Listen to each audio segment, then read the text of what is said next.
नमस्कार दोस्तों, बोधि activated YouTube channel पर आपका स्वागत है। दोस्तों, आज का वीडियो बहुत ही महत्वपूर्ण होने वाला है, तो इससे पहले आप इस वीडियो में खो जाएं, चैनल को सब्सक्राइब जरूर करें। तो चलिए वीडियो को शुरू करते हैं। अपने आप में विश्वास रखें, अपनी योग्यताओं में विश्वास रखें। विनम्र परंतु पर्याप्त आत्मविश्वास के बिना आप सफल या सुखी नहीं हो सकते, जबकि प्रबल आत्मविश्वास के सहारे आप सफल हो सकते हैं। इंफीरियोरिटी कॉम्प्लेक्स या हीन भावना आपकी आशाओं की प्राप्ति की राह में बहुत बड़ी बाधा है। आत्मविश्वास इस बाधा को हटा देता है। आत्मविश्वास आपको आपकी मंजिल तक पहुंचा देता है और आपको सफलता व उपलब्धियां हासिल होती हैं। यह मानसिक रवैया इतना महत्वपूर्ण है कि यह वीडियो आपको सबसे पहले तो यही सिखाना चाहेगी कि आप अपने आप में विश्वास रखें और अपनी आंतरिक शक्तियों को मुक्त करें। यह देखना दुखद है कि इतने सारे लोग उस बीमारी से पीड़ित हैं और उसके शिकार हैं, जिसका नाम इंफीरियोरिटी कॉम्प्लेक्स या हीन भावना है। परंतु आपको इतना दुख उठाने की जरूरत नहीं है।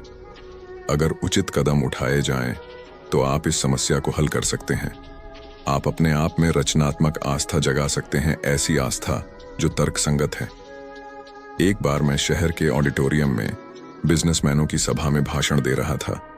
मैं मंच पर लोगों से मिल रहा था, तभी एक व्यक्ति मेरे पास आया और उसने बहुत भावुक स्वर में पूछा, क्या मैं आपसे एक विषय पर बात कर सकता हूं जो मेरे लिए अत्यंत महत्वपूर्ण है।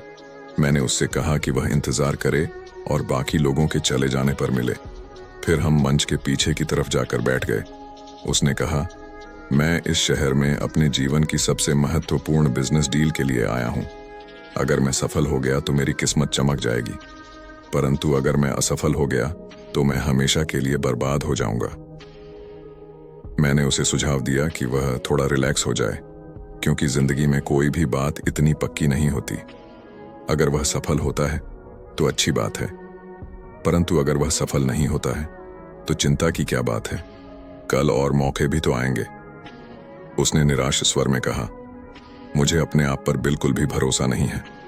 मुझ में कतई आत्मविश्वास नहीं है। मुझे लगता है कि मैं कभी सफल नहीं हो पाऊंगा। मैं बहुत निराश और दुखी हूं। मुझे लगता है कि मैं कभी सफल नहीं हो पाऊंगा। मैं बहुत निराश और दुखी हूं।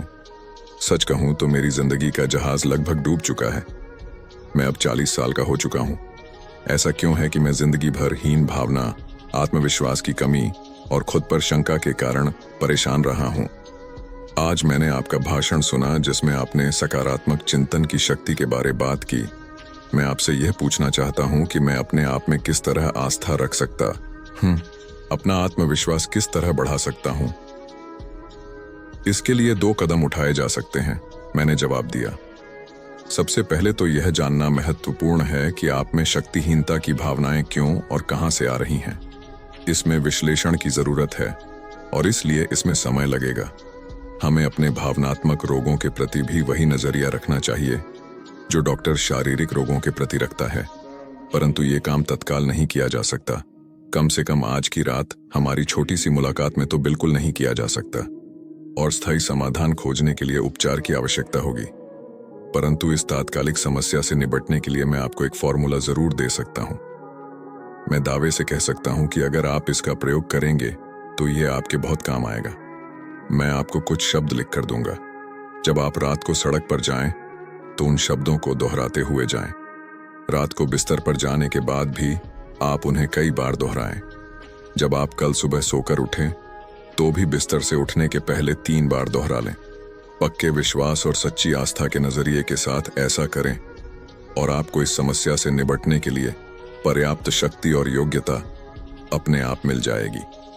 बाद में अगर आप चाहें तो हम आपकी मूलभूत समस्या का विस्तृत विश्लेषण कर सकते हैं, परंतु उस विश्लेषण का परिणाम जो भी हो, जो फॉर्मूला मैं आपको अभी देने जा रहा हूं, वह आपके अंतिम उपचार में बहुत महत्वपूर्ण भूमिका निभाएगा।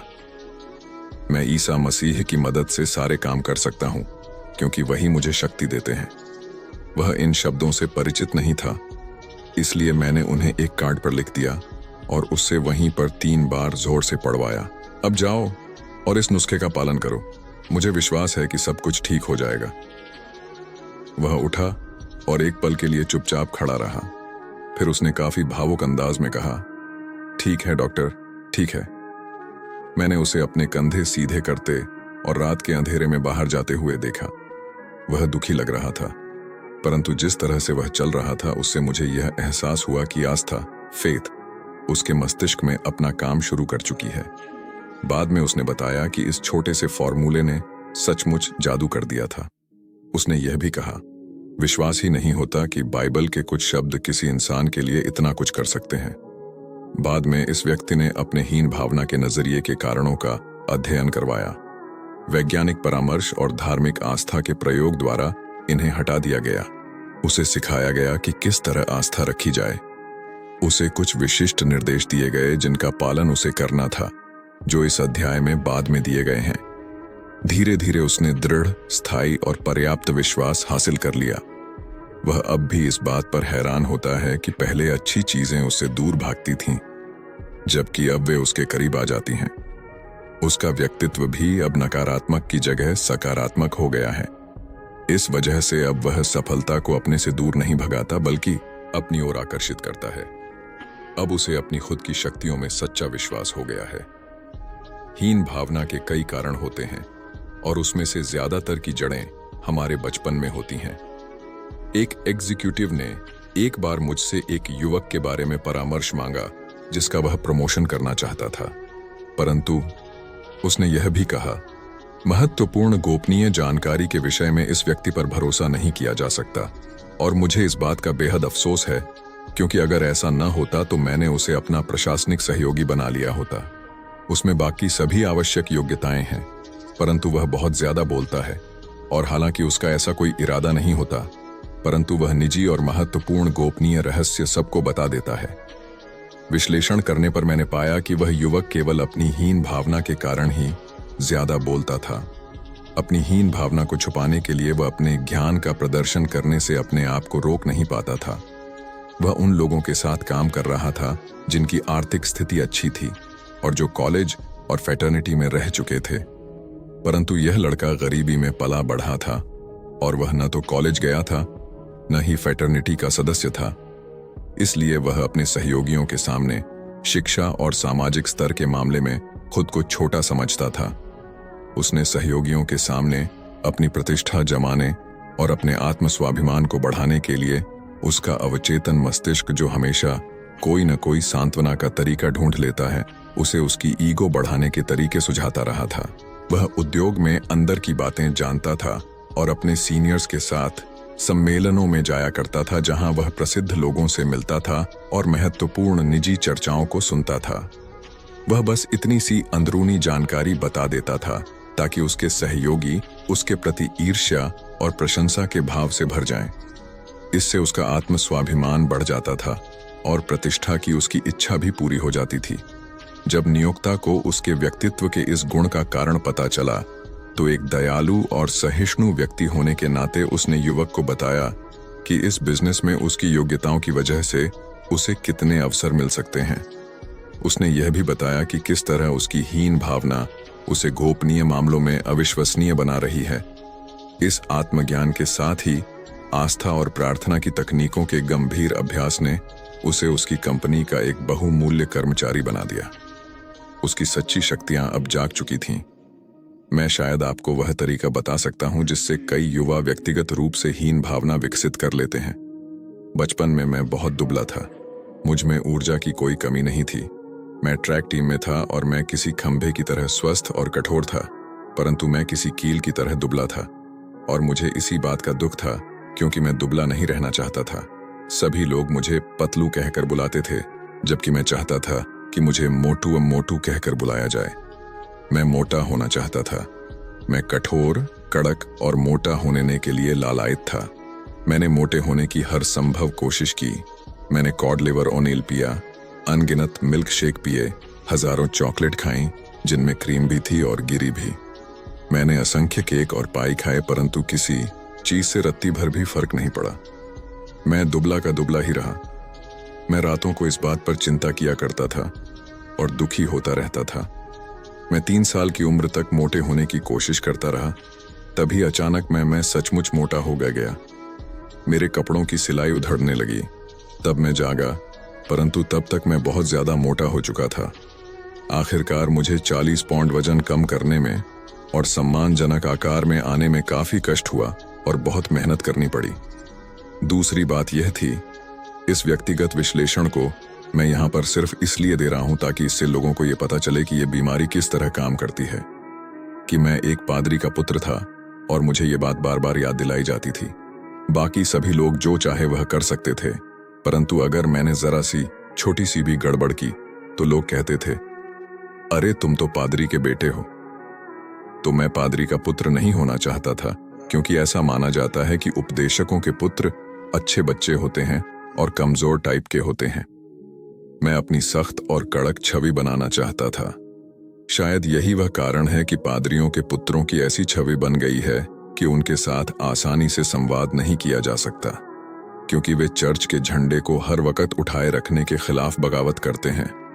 मैंने कसम खाई कि एक काम है जो मैं कभी नहीं करूंगा, और वह है पादरी बनना। इसके साथ ही मैं एक ऐसे परिवार से आया था जिसका हर सदस्य सार्वजनिक जीवन में परफॉर्मर था, मंच पर बोलने वाला वक्ता था, और यह आखिरी चीज थी जो मैं बनना चाहता था। वे लोग मुझे जनता के बीच में माइक के सामने खड़ा करके भाषण देने के लिए विवश करते थे, जबकि मैं इस विचार से ही आतंकित हो जाता था और मौत की तरह इससे डर जाता था। यह बरसों पहले की बात थी, परंतु इसका एहसास अब भी कभी कभार मुझे होता है जब मैं मंच पर कदम रखता हूं। मुझे उन शक्तियों में विश्वास विकसित करने के लिए हर उस झात युक्ति की मदद लेनी पड़ी जो दयालु ईश्वर ने मुझे प्रदान की थी। मुझे इस समस्या का समाधान बाइबल में सिखाई गई आस्था की आसान तकनीकों में मिला। ये सिद्धांत वैज्ञानिक हैं और दमदार भी, और वे हीन भावना से पीड़ित किसी भी व्यक्ति का इलाज कर सकते हैं। इनके प्रयोग से पीड़ित व्यक्ति उन शक्तियों को खोज सकता है और मुक्त कर सकता है जो अविश्वास और असमर्थता की भावनाओं की बेड़ियों में जकड़ी रहती हैं। ये हीन भावना या इन्फीरियॉरिटी कॉम्प्लेक्स के कुछ स्रोत हैं जो हमारे व्यक्तित्वों में शक्तिशाली अवरोध खड़े कर देते हैं। ये बचपन में हमारे साथ की गई भावनात्मक हिंसा हो सकती है, किन्हीं निश्चित परिस्थितियों के परिणाम हो सकते हैं, या ऐसी कोई चीज जो हमने खुद के साथ की हो। यह बीमारी हमारे धुंधले अतीत से उत्पन्न होती है और हमारे व्यक्तित्वों के अंधेरे गलियारों में प्रकट होती है। शायद आपका कोई बड़ा भाई रहा होगा जो बहुत ही प्रतिभाशाली विद्यार्थी था। उसकी हमेशा फर्स्ट डिवीजन आती होगी, जबकि आपकी शायद थर्ड डिवीजन आती होगी, और आप हमेशा इसी की तुलना सुनते रहे होंगे। इसलिए शायद आपने यह सोच लिया होगा कि वह जिंदगी में जितना सफल हो सकता है उतने आप नहीं हो सकते। उसकी हमेशा फर्स्ट डिवीजन आती थी और आपकी थर्ड, इसलिए आपने यह मान लिया कि जिंदगी के हर इम्तिहान में उसे फर्स्ट डिवीजन मिलेगी और आपको थर्ड। स्पष्ट रूप से आपको यह एहसास कभी नहीं हुआ होगा कि जो लोग स्कूली जीवन में अच्छे नंबर नहीं ला पाए, उन्होंने स्कूल के बाहर की जिंदगी में महानतम सफलताएं हासिल की हैं। कॉलेज में फर्स्ट डिवीजन आने भर से ही कोई अमेरिका का सबसे महान व्यक्ति नहीं बन जाता, क्योंकि कई बार फर्स्ट डिवीजन का यह सिलसिला वहीं खत्म हो जाता है जब उसे उसका डिप्लोमा मिलता है। दूसरी तरफ, जिस व्यक्ति को कॉलेज में थर्ड डिवीजन मिलती है, उसे बाद में जिंदगी में फर्स्ट डिवीजन मिलती है। हीन भावना या खुद पर शंका को मिटाने का सबसे बड़ा रहस्य है अपने दिलो दिमाग को विश्वास से लबालब भर लेना। ईश्वर में प्रबल आस्था, फेथ विकसित करें, और इससे आपको विनम्र परंतु सशक्त व यथार्थवादी आस्था भी मिलेगी।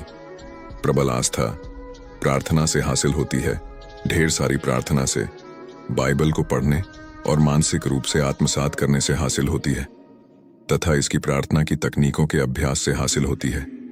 आगे अध्याय में मैं प्रार्थना के कुछ फॉर्मूले बताऊंगा, परंतु यहां मैं आपको यह बताना चाहता हूं कि हीन भावना को नष्ट करने के लिए आपको अच्छी क्वालिटी की आस्था की जरूरत है। उसके लिए आपको एक खास तरह की प्रार्थना की जरूरत है। सतही, औपचारिक और जल्दबाजी की प्रार्थना पर्याप्त रूप से शक्तिशाली नहीं होती। एक अद्भुत अश्वेत महिला टेक्सास में मेरे दोस्त के यहाँ कुक थी। जब मैंने उससे पूछा कि उसने अपनी परेशानियों को पूरी तरह कैसे दूर किया, तो उसने जवाब दिया कि साधारण समस्याएं साधारण प्रार्थनाओं से सुलझ सकती हैं। जब कोई बड़ी समस्या आती है तो आपकी गहरी प्रार्थनाएं करनी पड़ती हैं। न्यूयॉर्क के साइरक्यूज के मेरे प्रेरक मित्र हार्लो वेबी। एंड्रयूज मेरे द्वारा देखे गए सर्वश्रेष्ठ बिजनेसमैन और सुयोग्य आध्यात्मिक विशेषज्ञों में से एक हैं। वे कहते थे कि ज्यादातर प्रार्थनाओं के साथ समस्या यह होती है कि वे पर्याप्त बड़ी नहीं होती। उनका कहना था, अगर आपको आस्था से विश्वास और परिणाम चाहिए तो बड़ी प्रार्थना करनी चाहिए। ईश्वर आपकी प्रार्थनाओं के आकार के हिसाब से आपको परिणाम देंगे।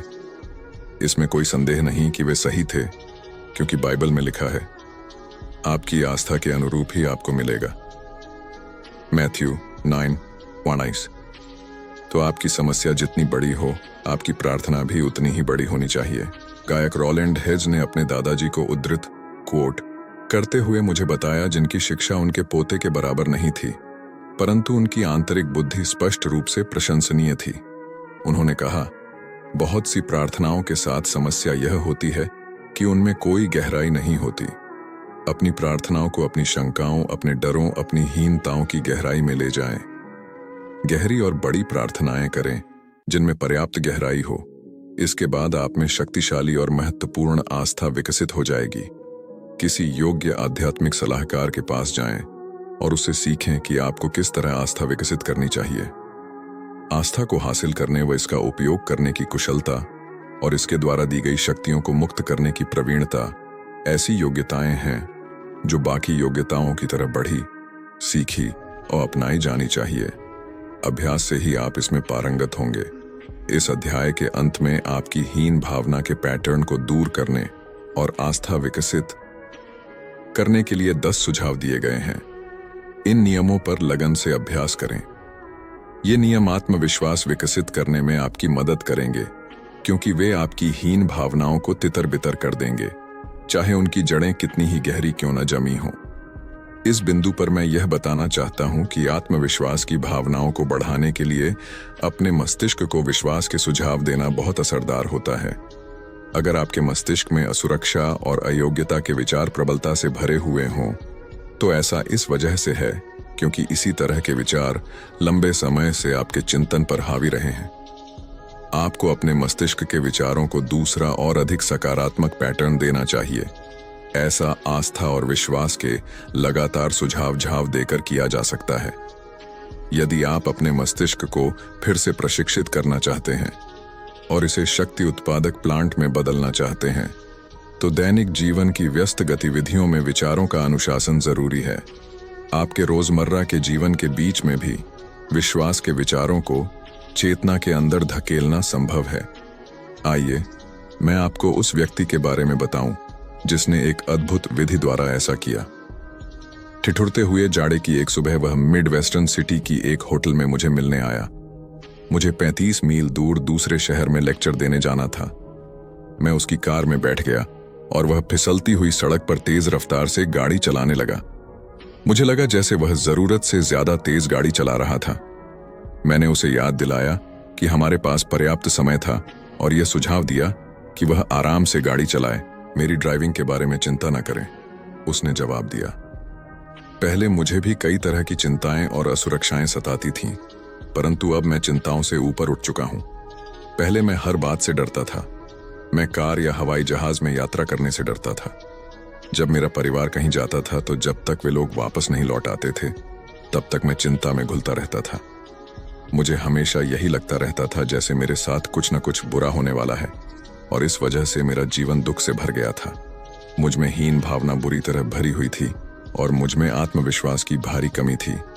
मेरी मानसिक स्थिति का असर मेरे बिजनेस पर भी हुआ और मेरे बिजनेस की हालत दिनों दिन खराब होती चली गई। परंतु तभी मैंने एक ऐसी अद्भुत योजना बनाई जिससे मेरे दिमाग से असुरक्षा की सारी भावना निकल गई और अब मुझ में विश्वास की कोई कमी नहीं है। मुझे न सिर्फ अपने आप में विश्वास है, बल्कि मुझे आमतौर पर पूरे जीवन में विश्वास है। और उसकी वह अद्भुत योजना क्या थी?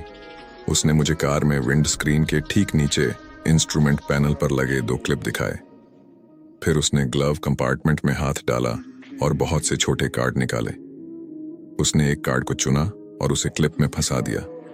उस पर लिखा था, अगर आप में विश्वास है तो आपके लिए कुछ भी असंभव नहीं है।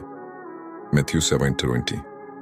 फिर उसने उस कार्ड को हटाया और एक हाथ से गाड़ी चलाते हुए दूसरे हाथ से कार्ड छांटते हुए एक और कार्ड चुना और उसे क्लिप के नीचे लगा दिया। उस पर लिखा था, अगर ईश्वर हमारे साथ हो तो कौन हमारे खिलाफ हो सकता है। उसने बताया, मैं एक ट्रैवलिंग सेल्समैन हूं और मैं ग्राहकों से मिलने के लिए दिन भर कार से यात्रा करता हूं। मैंने पाया कि जब कोई व्यक्ति गाड़ी चलाता है तो उसके दिमाग में तरह तरह के विचार आते हैं। अगर उसके विचारों का सिलसिला नकारात्मक है तो वह दिन भर में कई बुरी बातें सोचेगा और बुरे परिणामों की कल्पना करेगा, और यह उसके लिए अच्छा नहीं है। परंतु पहले मेरे साथ यही हुआ करता था। ग्राहकों से मुलाकात करने जाते हुए कार चलाते समय मेरे मन में डर और असफलता के विचार लगातार आते रहते थे, और यह भी एक वजह थी कि मेरी बिक्री कम हो पाती थी। परंतु जब से मैंने इन कार्डों का प्रयोग शुरू किया है और इन शब्दों को याद कर लिया है, तब से मैंने अलग तरह से सोचना शुरू कर दिया है।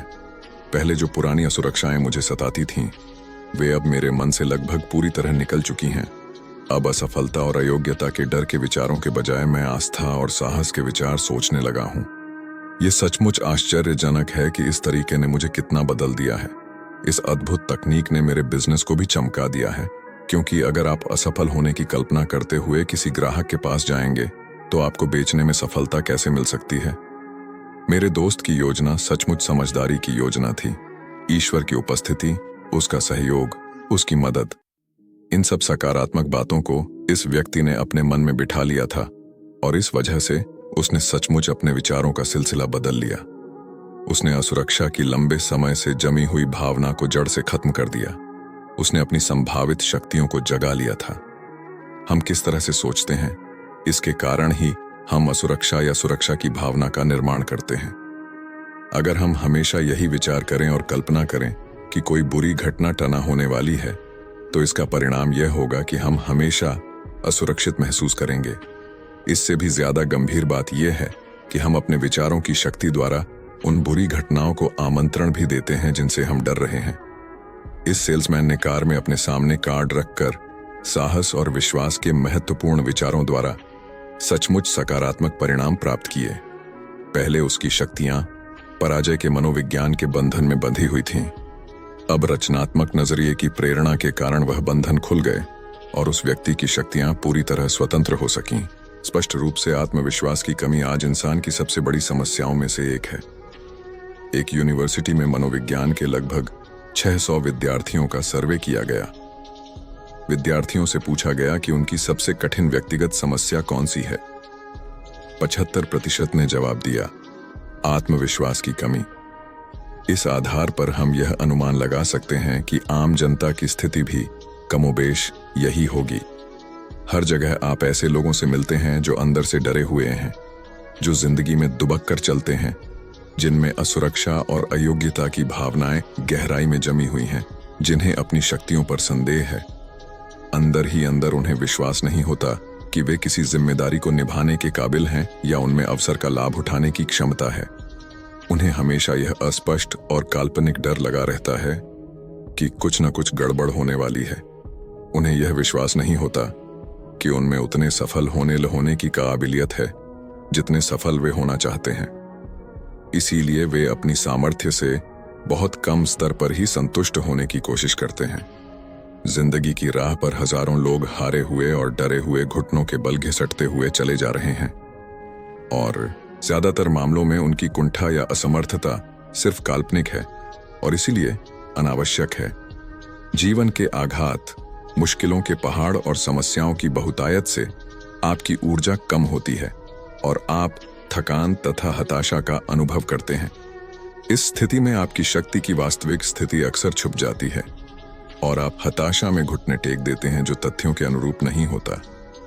यह बेहद महत्वपूर्ण है कि आप अपने व्यक्तित्व के सकारात्मक गुणों का विश्लेषण करें।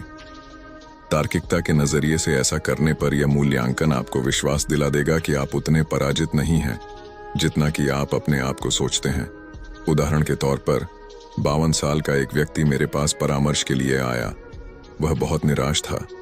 उसने अपनी निराशा की कहानी सुनाई। उसने कहा, सब कुछ खत्म हो चुका था।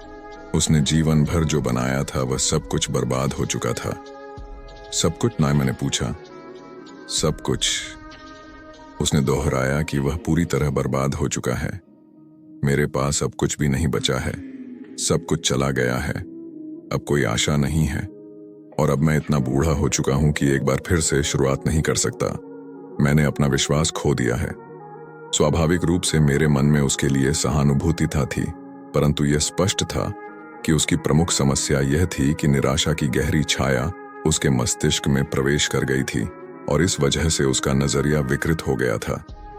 उसी के विकृत चिंतन के कारण उसकी सच्ची शक्तियां सामने नहीं आ पा रही थीं और इस वजह से वह कमजोर पड़ गया था। चलिए, मैंने कहा, हम एक कागज पर लिखें कि आपके पास क्या क्या बाकी है। इससे कोई फायदा नहीं होगा, उसने ठंडी सांस लेते हुए कहा। मेरे पास कुछ नहीं बचा है। मुझे लगता है मैंने आपको पहले ही यह बता दिया है, मैंने कहा। फिर भी देखने में हर्ज है। क्या आपकी पत्नी अब भी आपके साथ है? क्यों नहीं, बिल्कुल है, और वह बहुत भली महिला है। हमारी शादी को 30 साल हो गए हैं। चाहे हालात कितने ही बिगड़ जाएं, वह कभी मेरा साथ नहीं छोड़ेगी। बहुत अच्छा, तो हम इस बात को लिख लेते हैं। आपकी पत्नी अब भी आपके साथ है और चाहे कुछ भी हो जाए वह कभी आपका साथ नहीं छोड़ेगी। और आपके बच्चे? मेरे 3 बच्चे हैं, उसने जवाब दिया, और तीनों बहुत अच्छे हैं। जब उन्होंने मुझसे आकर यह कहा तो उनकी बात मेरे दिल को छू गई। डैड, हम आपसे प्रेम करते हैं और हम पूरी तरह आपके साथ हैं। अच्छा, मैंने कहा, तो नंबर 2 पर हम ये लिख लेते हैं कि आपके 3 बच्चे हैं जो आपसे प्रेम करते हैं और आपका साथ देंगे। अब ये बताइए कि क्या आपके दोस्त हैं? हाँ, उसने कहा, मेरे कई दोस्त बहुत अच्छे हैं। मुझे मानना पड़ेगा कि वे बहुत ही उदार हैं। वे मेरे पास आए और उन्होंने मुझसे कहा कि वे मेरी मदद करना चाहेंगे, परंतु वे कर ही क्या सकते हैं? वे कुछ नहीं कर सकते हैं। तो इसे हम तीसरे नंबर पर लिख लेते हैं। आपके पास कुछ दोस्त हैं जो आपकी मदद करने को तैयार हैं और वे आपका सम्मान करते हैं। और आपकी अंतरात्मा? क्या आपने कोई गलत काम किया है? बिल्कुल नहीं, उसने जवाब दिया। मेरी अंतरात्मा बिल्कुल साफ है। मैंने हमेशा सही काम करने की कोशिश की है और मेरी अंतरात्मा पर कोई बोझ नहीं है। ठीक है, मैंने कहा, इसे हम नंबर 4 पर लिख लेते हैं, अंतरात्मा। अब आप यह बताइए कि आपका स्वास्थ्य कैसा है? मेरा स्वास्थ्य बिल्कुल ठीक है, उसने जवाब दिया। मैं बहुत कम बीमार रहता हूं और मुझे लगता है कि मैं शारीरिक दृष्टि से बिल्कुल फिट हूं। तो हम इसे नंबर 5 पर लिख लेते हैं। अच्छा, शारीरिक स्वास्थ्य। अब बताइए कि अमेरिका के बारे में आपकी क्या राय है? क्या आपको लगता है कि यह सही दिशा में जा रहा है और यह संभावनाओं से भरा देश है? हाँ, उसने कहा, यह दुनिया का इकलौता देश है जहां मैं रहना चाहूंगा। तो हम इस बात को नंबर 6 पर लिख लेते हैं। आप अमेरिका में रहते हैं, जो संभावनाओं से भरा देश है, और आपको यहां रहने में खुशी होती है। फिर मैंने उससे पूछा, आपकी धार्मिक आस्था का क्या हाल है? क्या आप ईश्वर में विश्वास करते हैं और क्या आप मानते हैं कि ईश्वर आपकी सहायता करेगा? हाँ, उसका जवाब था। मुझे लगता है कि अगर ईश्वर ने मेरी मदद न की होती तो मैं इन मुश्किलों को सहन नहीं कर पाया होता। अब, मैंने कहा, जरा देखिए तो सही, आपके पास कितनी सारी पूंजी है। 1, अद्भुत पत्नी, 3 साल से हमेशा साथ। 2, 3 समर्पित बच्चे जो आपका साथ देंगे। 3, दोस्त जो आपकी मदद करने के लिए तैयार हैं और जो आपका सम्मान करते हैं। 4, साफ अंतरात्मा, शर्म की कोई बात नहीं। 5, अच्छा शारीरिक स्वास्थ्य। 6, दुनिया के सबसे महान देश अमेरिका में रहते हैं। 7, आप में धार्मिक आस्था है। मैंने सूची को उसके सामने टेबल पर रख दिया। इसकी तरफ देखिए, मुझे लगता है कि आपके पास अब भी काफी पूंजी बची हुई है। आपने तो मुझसे कहा था कि आपके पास कुछ भी नहीं बचा है और आप पूरी तरह बर्बाद हो चुके हैं। उसने शर्माते हुए कहा, मुझे लगता है कि मैंने इन चीजों के बारे में सोचा ही नहीं था। मैंने इस तरीके से नहीं सोचा था। शायद परिस्थितियां इतनी बुरी नहीं हैं, उसने विचार करते हुए कहा। अगर मुझ में थोड़ा सा विश्वास आ जाए, अगर मुझे ऐसा लगने लगे कि मेरे भीतर शक्ति बची है, तो शायद मैं एक बार फिर से शुरू कर सकता हूं। और उसने ऐसा कर दिखाया।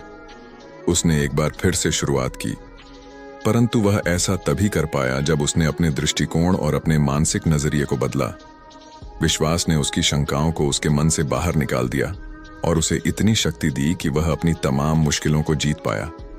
यह घटना एक गहरी सच्चाई बताती है जो प्रसिद्ध मनोविश्लेषक कार्ल मेनिंजर ने एक बहुत महत्वपूर्ण वक्तव्य में बताई थी। उन्होंने कहा था, नजरिए तथ्यों से ज्यादा महत्वपूर्ण होते हैं। ये इतनी महत्वपूर्ण पंक्ति है कि इसे बार बार दोहराया जाना चाहिए जब तक कि आप इसकी सच्चाई को पूरी तरह से न जान जाएं। हमारे सामने मौजूद कोई भी तथ्य, चाहे जितना मुश्किल हो या प्रत्यक्ष रूप से चाहे जितना निराश करने वाला हो, उतना महत्वपूर्ण नहीं है जितना कि उस तथ्य के बारे में हमारा नजरिया। आप तथ्य के बारे में कुछ करें, इससे पहले ही आपका सोचने का नजरिया आपको हरा सकता है।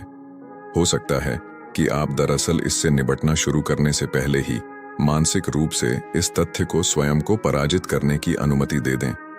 दूसरी ओर, विश्वासपूर्ण और आशावादी विचार प्रक्रिया द्वारा आप उस तथ्य को सुधार या परास्त कर सकते हैं। मैं एक ऐसे व्यक्ति को जानता हूं जो अपने संगठन के लिए एक बहुत बड़ी पूंजी है।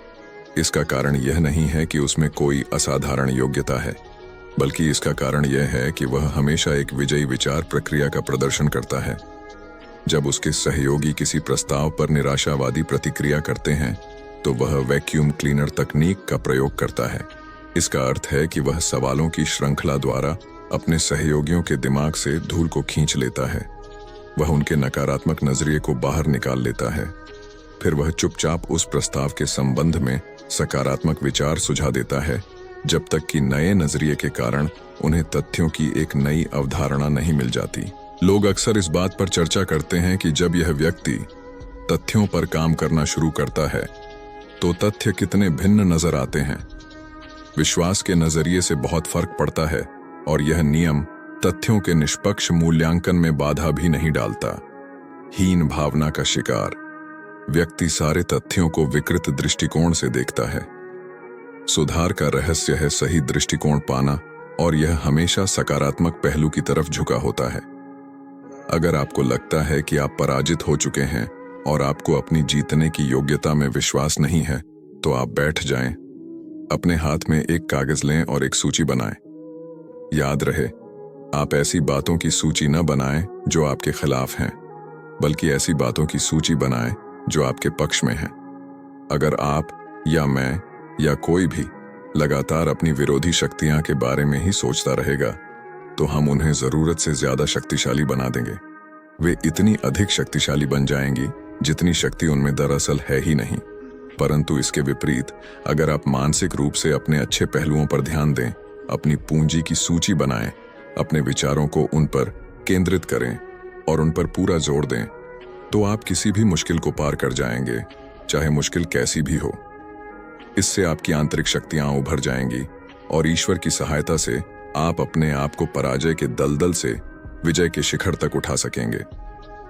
सबसे सशक्त अवधारणाओं में से एक अवधारणा आत्मविश्वास की कमी दूर करने का अचूक नुस्खा है।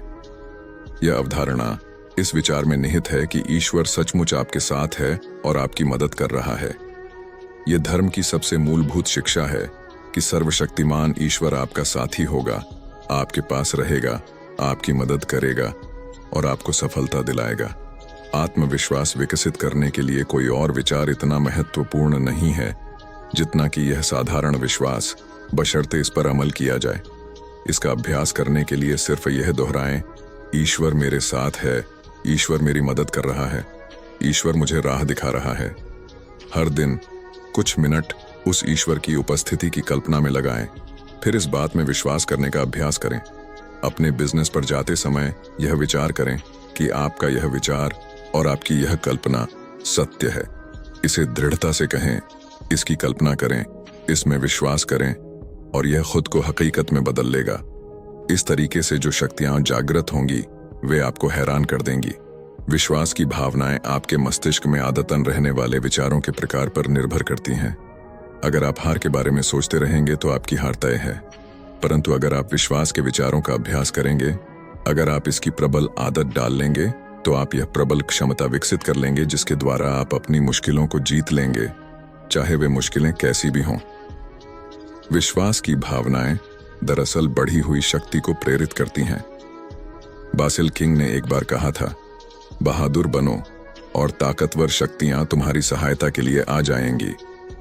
अनुभव इस बात की सच्चाई को सिद्ध करता है। जब आपका बढ़ा हुआ विश्वास आपके नजरिए को सही कर देता है, तो आपको लगेगा कि यह प्रबल शक्तियां आपकी सहायता कर रही हैं। इमर्सन ने एक जबरदस्त सत्य का उद्घाटन करते हुए कहा था, वे जीत जाते हैं जिन्हें यह विश्वास होता है कि वे जीत सकते हैं। और उन्होंने यह भी जोड़ा, जिस काम से डर लगे वह काम कर दें और आपका डर निश्चित रूप से मर जाएगा। विश्वास और आस्था का प्रयोग करें और आप देखेंगे कि डर और असुरक्षा की भावनाएं आपका कुछ नहीं बिगाड़ पाएंगी। एक बार स्टोनवेल जैक्सन एक साहसिक आक्रमण की तैयारी कर रहे थे। तभी एक जनरल डर कर यह आपत्ति उठाने लगा, मैं इस बात से डरता हूं, या मुझे डर है कि। इस डरने वाले अधीनस्थ के कंधे पर अपना हाथ रखते हुए जैक्सन ने कहा, जनरल, अपने डर को कभी अपना सलाहकार मत बनाओ। रहस्य यह है कि आप अपने मस्तिष्क में आस्था, विश्वास और सुरक्षा के विचार भर लें। वे आपके मन से सारी शंका, सारी हीन भावना बाहर निकाल देंगे। एक व्यक्ति लंबे समय तक असुरक्षाओं और डरों की यातना भोग चुका था। मैंने उसे सुझाया कि वह बाइबल पढ़े और साहस और विश्वास से संबंधी हर वाक्य को लाल पेंसिल से रेखांकित कर ले। उसने उन्हें याद भी कर लिया। दरअसल उसने अपने मस्तिष्क में दुनिया के सबसे स्वस्थ, सुखी और सशक्त विचार भर लिए। इन प्रबल विचारों ने उसे निराश व्यक्ति से बदलकर सशक्त व्यक्ति बना दिया। कुछ ही सप्ताह में जो परिवर्तन हुआ वह अद्भुत था।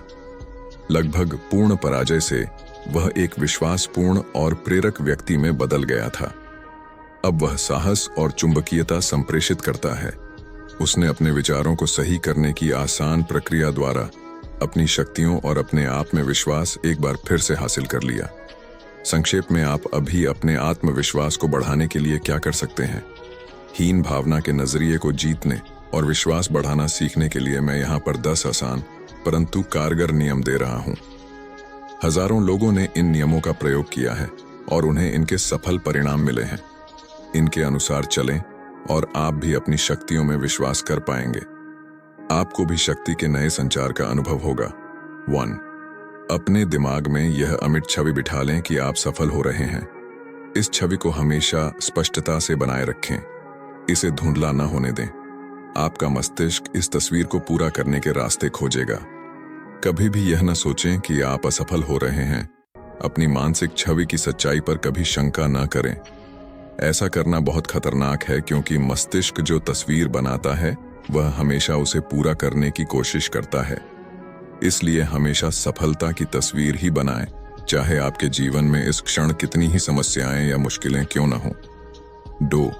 जब भी अपनी शक्तियों के बारे में कोई नकारात्मक विचार आपके मन में आए, तो इसे समाप्त करने के लिए तत्काल कोई सकारात्मक विचार सोच लें। 3. अपनी कल्पना में बाधाओं का निर्माण न करें। हर तथाकथित बाधा को कम करके आंखें। अपनी कल्पना में बाधा को बड़ा या विराट न बनाएं। कठिनाइयों को समाप्त करने से पहले उनका अध्ययन और विश्लेषण करना पड़ता है, परंतु उन्हें उनके असली स्वरूप में ही देखना चाहिए। डर के विचारों से उन्हें फुलाना नहीं चाहिए। 4. दूसरे लोगों को देखकर चमत्कृत ना हो जाएं और उनकी नकल करने की कोशिश न करें। आपके रूप में कोई भी उतना प्रभावशाली या योग्य नहीं हो सकता जितने कि आप स्वयं। याद रखें कि ज्यादातर लोग ऊपर से आत्मविश्वास से भरे दिखते हैं, परंतु अंदर से वे भी अपने बारे में उतने ही डरे और सशंकित होते हैं जितने कि मैं और आप। 5. हर दिन 10 बार इन शक्तिशाली शब्दों को दोहराएं। अगर ईश्वर हमारे साथ हो तो कौन हमारे खिलाफ हो सकता है? पढ़ना बंद कर दें और इन शब्दों को अभी धीमे धीमे और विश्वास से दोहरा लें। 6. किसी योग्य सलाहकार से सलाह लें ताकि आप समझ सकें कि आप जो करते हैं वह आप क्यों करते हैं। अपनी हीन भावना या आत्मशंका की भावनाओं के उद्गम को जानें, जो अक्सर बचपन में शुरू होती है। आत्मज्ञान से उपचार संभव होता है। 7. हर दिन 10 बार यह बोलें, हो सके तो जोर से, मैं ईसा मसीह की मदद से सारे काम कर सकता हूं, क्योंकि वही मुझे शक्ति देते हैं। फिलिपियंस 4:13। इन शब्दों को अभी दोहराएं। इस धरती पर इंफीरियरिटी कॉम्प्लेक्स का इससे शक्तिशाली इलाज नहीं है। 8. अपनी योग्यता का सच्चा अनुमान लगाएं, फिर इसे 10% बढ़ा लें। अहंकारी न बने, परंतु स्वस्थ आत्मसम्मान विकसित करें। ईश्वर द्वारा खुद को दी गई शक्तियों में विश्वास करें। 9. अपने आप को ईश्वर के हवाले कर दें। ऐसा करने के लिए आपको सिर्फ ये कहना होगा, मैं ईश्वर के हाथों में हूं। फिर विश्वास करें कि अभी आपको ईश्वर से वे सभी शक्तियां मिल रही हैं जिनकी आपको जरूरत है। अपने शरीर में इस शक्ति को प्रवाहित होता महसूस करें। दृढ़ता से कहें कि आपके भीतर ईश्वर का साम्राज्य है और इसी से आपको वह शक्ति मिल जाएगी जो आपको मुश्किलों के पार ले जाएगी। 10. खुद को याद दिलाएं कि ईश्वर आपके साथ है और इसलिए आपको कोई नहीं हरा सकता। विश्वास करें कि आपको अभी उससे वह शक्ति प्राप्त हो रही है। तो दोस्तों, आज का वीडियो आपको कैसा लगा हमें कमेंट में जरूर बताएं और चैनल पर नए हैं तो चैनल को सब्सक्राइब जरूर करें। तो मिलते हैं दूसरे वीडियो में।